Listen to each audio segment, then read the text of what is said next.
एक ताबूत को देखते हैं जो समुद्र में बह रहा था। तभी एक मछुआरे की नजर उस पर पड़ती है। वो उसे पकड़कर अपनी बोट पर ले आता है। ताबूत को खुलने के बाद वो उसके अंदर देखकर हैरान हो जाता है, क्योंकि उसमें एक औरत और उसके साथ एक बच्चा भी था। औरत मर चुकी थी और वो बच्चा भी जिंदा था।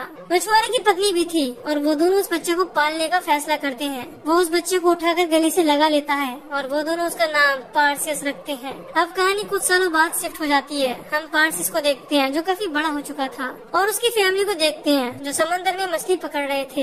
लेकिन मछली न मिलने के कारण मछुआरा बहुत गुस्सा होने लगता है और देवताओं पर चिल्लाते हुए बोलता है कि वो जो चाहते हमसे छीन लेते हैं। हमारी रोजी रोटी तो गई। वो चाहते हैं कि हम उनसे प्यार करें, लेकिन अब बस एक न एक दिन किसी को उनके खिलाफ खड़ा होना ही पड़ेगा। अगली सुबह होते होते वो ज्यूस की मूर्ति के पास तक पहुंचते हैं, जहां कुछ सिपाही ज्यूस की मूर्ति को खोद रहे थे।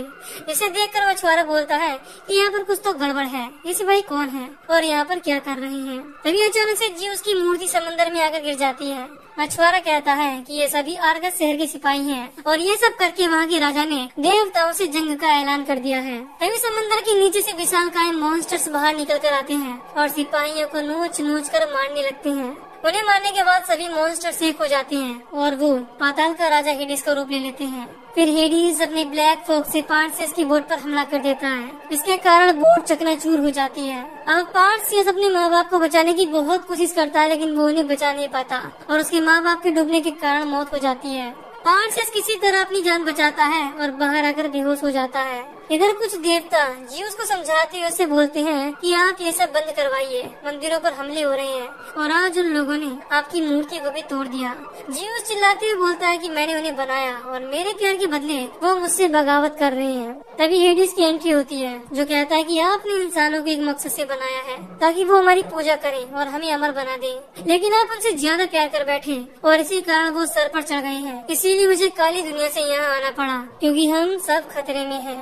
आप मुझे उनसे निपटने दीजिए। वो डर से कांपते हुए तुम्हारे सामने गिड़गिड़ाएंगे और हम फिर से शक्तिशाली बन जाएंगे। ज्यूस बोलता है कि उन्हें इस गलती की सजा मिलेगी। हमें उन्हें याद दिलाना होगा कि वो हमारे मोहताज हैं। जाओ, तुम्हें जो करना है वो करो ताकि वो हमारी शरण में आ जाए। इधर पार्सियस को बेहोशी की हालत में आर्गस की सिपाही उठाकर ले जाते हैं और वो सारे पर उसे राजा के सामने पेश कर दिया जाता है। तभी अपने काली धुएं के साथ हेडिस वहाँ पर आता है, जिसे देखकर सभी लोग घुटने के बल बैठ जाते हैं। हेडिस बोलता है कि 10 दिन बाद जब सूरज को ग्रहण लगेगा, मैं अपने मॉन्स्टर्स ग्रेगन को यहाँ भेजूंगा जो आर्गस का नामो निशान मिटा देगा और उसके साथ साथ तुम लोगों का भी। अगर क्रेगन से बचना चाहते हो तो राजा की बेटी एंड्रोमेडा की बलि चढ़ाओ। सिर्फ इसका खून ही रोक सकता है क्रेगन और ज्यूस को, इसका तुम लोगों ने अपमान किया है। जाते जाते हेडिस पार्सियस से बोलता है कि ये ज्यूस का फैसला है जो तुम्हारे पिता हैं। यह सुनकर राजा के सिपाही पार्सियस को पकड़ लेते हैं और ड्रैको से बहुत मारता है। वो उससे पूछता है कि तुम कौन हो और तुम्हें यहाँ पर किसने भेजा। लेकिन पार्सियस बार बार यही बोल रहा था कि मैं कोई देवता नहीं हूँ, मैं एक सामान्य मछुआरा हूँ। इसके माँ और बाप को देवताओं ने मार डाला। इसके बाद पार्सियस को कैद खाने में डाल दिया जाता है। कुछ देर बाद ड्रेको एक लेडी को पार्सियस के पास लेकर आता है, जहाँ वो लेडी पार्सियस को बताती है कि मेरा नाम आयो है और मैं बचपन से तुम्हारी निगरानी कर रही हूँ। मैंने ही तुम्हें मछुआरे तक पहुँचाया।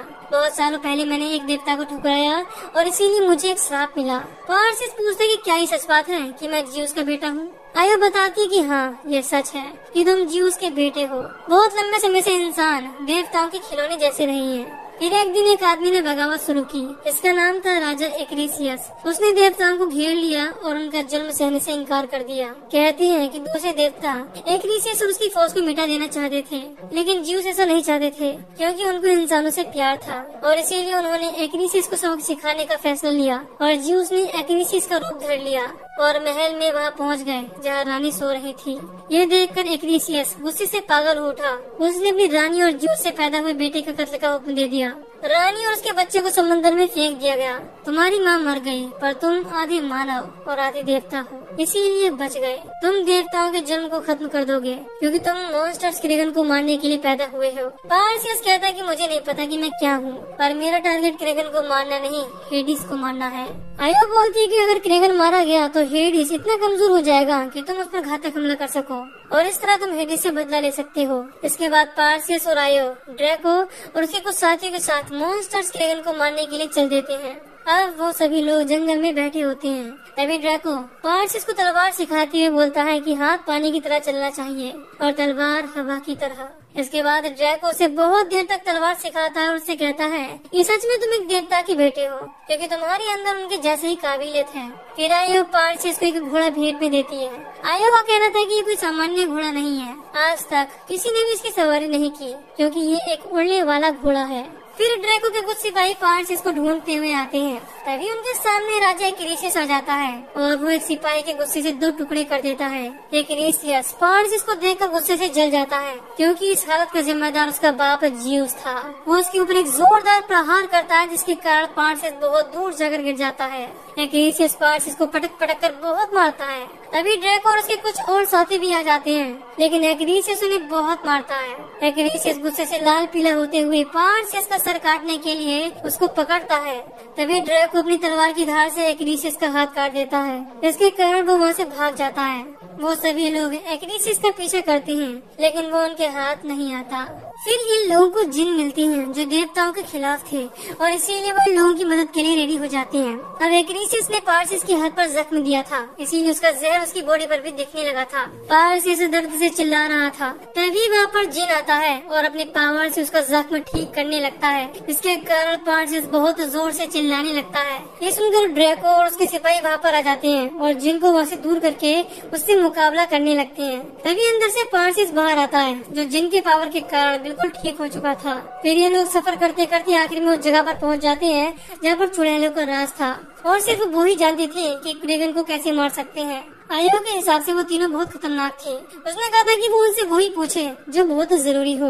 फिर ये सभी उन चुड़ैलों के पास पहुंच जाते हैं। वो तीनों बहुत खतरनाक थी और उनकी आंखें उनके हाथ पर थी। वो इन लोगों को देखते ही इन पर हमला कर देती हैं, लेकिन किसी तरह से पार्सियस उनकी आंखें छीन लेता है और उसे आग में फेंकते हुए धमकी देता है कि अगर तुमने मुझे नहीं बताया तो मैं तुम्हारी ये आंखें फेंक दूंगा। तभी वो का क्या दिखाना नदी के उस पार काली दुनिया के किनारे पर है। फिर वो सभी लोग उन चुड़ैलों की आग वहीं फेंक कर जाने लगते हैं। तभी चुड़ैल पार्सियस से बोलती है कि तुम्हारा सफर वहीं पर खत्म होगा, यही तुम्हारे भाग्य में लिखा है। फिर वो सभी फैसला करते हैं कि हम काली दुनिया में जाएंगे और मेड्यूसा को मारेंगे। अब सभी लोग नदी के किनारे पहुंचते हैं, जहां उन्हें एक बोट दिखाई देती है। इसे लेकर वो नदी के उस पार मेड्यूसा की काली दुनिया तक जाने लगते हैं। आया बोलती है कि मेड्यूसा कभी बहुत सुंदर हुआ करती थी, इतनी सुंदर कि पोसाइडन का दिल उस पर आ गया। और जब वो उसे हासिल करने गया तो मेड्यूसा ये सोचकर देवी अथेना के मंदिर भागी कि देवी उसकी रक्षा करेंगी, पर ऐसा नहीं हुआ और पोसाइडन ने उसकी इज्जत लूट ली। मेड्यूसा देवी से मदद मांगती रही, लेकिन देवी ने मदद नहीं की, बल्कि उसे श्राप दिया कि कोई मेड्यूसा के पास ना जाए। उसके बदले जो जानदार उससे नजर मिलाएगा वो वहीं पर पत्थर का बन जाएगा। मैं अंदर नहीं जा सकती, क्योंकि उसके अंदर सिर्फ आदमी जा सकते हैं, और आज तक वहाँ से कोई लौटकर नहीं आया। अंदर जाते वक्त पार्सियस सभी लोगों से बोलता है कि मेरे बाबा ने एक दिन कहा था कि एक दिन कोई होगा जो देवताओं के खिलाफ आवाज उठाएगा, और आज वही दिन है। सभी लोग विश्वास रखना और मेड्यूसा से नजरें नहीं मिलाना। अब वो अंदर चले जाते हैं और आयो बाहर बैठकर उनका इंतजार करती है। सभी लोग बहुत डरे हुए होते हैं। उन्हें अंदर मेड्यूसा की आहट सुनाई देने लगती है। मेड्यूसा एक तीर मारती है जो ड्रैको के आर पार हो जाता है, लेकिन ड्रैको रुकता नहीं है और सभी लोगों को उसे घेरने को बोलता है। लेकिन मेड्यूसा एक एक करके सभी लोगों को पत्थर का बना देती है और उन्हें मार देती है। अब मेड्यूसा पार्सियस और जिन पर हमला करती है, लेकिन वो किसी तरह उससे बचकर छुप जाती हैं। पार्सियस मेड्यूसा का चकमा देकर भागता है, लेकिन मेड्यूसा उसे देख लेती है और उसका पीछा करने लगती है। तभी रास्ते में जिन उसको घायल कर देता है, लेकिन मेड्यूसा उसे पकड़कर मार डालती है। उसे पकड़ने के बाद वो पत्थर का बना देती है और ड्रैको को भी मार डालती है। और अब बस पार्सियस ही बचा था। फिर वो पार्सियस को मारने उसके पीछे जाती है। तभी पार्सियस अपने शील्ड उठाता है और उसमें देखते हुए मेड्यूसा की गर्दन पर हमला कर देता है। जैसे उसकी गर्दन कट जाती है और दूर गिर जाती है। उसका कटा हुआ शरीर भी धीरे धीरे नीचे गिर जाता है और जल जाता है। पार्सियस मेड्यूसा की गर्दन को एक थैली में रखकर बाहर आता है, जहाँ पर आयो उसका इंतजार कर रही थी। लेकिन एक्रीसियस वहाँ पर आ जाता है और अपनी तलवार आयो के अंदर घुसा देता है। अब उन दोनों में लड़ाई होती है। एक्रीसियस भी पार्सियस को बहुत मारता है, फिर पार्सियस अपनी तलवार निकालता है और उसे एक्डीसिस के अंदर घुसाकर उसे वहाँ से नीचे फेंक देता है। अब पार्सियस आयो के पास जाता है। आयो उससे कहती है कि वक्त नहीं है, तुम आर्गस जाओ, नहीं तो देर हो जाएगी। मेरा फ्यूचर तय है, लेकिन आर्गस का फ्यूचर अभी भी तुम्हारे हाथों में है। फिर वहाँ पर वो घोड़ा आ जाता है जिस पर बैठकर पार्सियस आर्गस की तरफ चल देता है। इधर ज्यूस के पास हेडिस की एंट्री होती है, जो ज्यूस से बोलता है कि अब वक्त आ गया है। ड्रैगन मेरी आदेश का इंतजार कर रहा है, मेरे एक इशारे पर वो आर्गस को तबाह कर देगा। ज्यूस चिल्लाते हुए बोलता है कि जाओ और क्रेगन को आजाद कर दो। इधर आर्गस वासी शहजादी एंड्रोमेडा की बलि देने के लिए उसे बाहर ले आते हैं और रस्सी से बांध देते हैं। ड्रैगन के समुद्र में आने के कारण चारों तरफ उथल पुथल मचने लगती है और कुछ ही देर में वो आर्गस पहुंच जाता है और तबाही मचाने लगता है। हेडिस अपने भाई ज्यूस से बोलता है कि आर्गस का बुरा वक्त आ गया है। आपको क्या लगा था कि क्रेगन उनसे आपके लिए प्रार्थना करवाएगा? लेकिन नहीं, क्रेगन तो मेरा अंश है, वो मेरी शक्ति बढ़ाएगा। आपने मुझे काली दुनिया में भेजकर मुझे धोखा दिया, ये उसी का बदला है। अब बस सांप की हुकूमत खत्म हुई।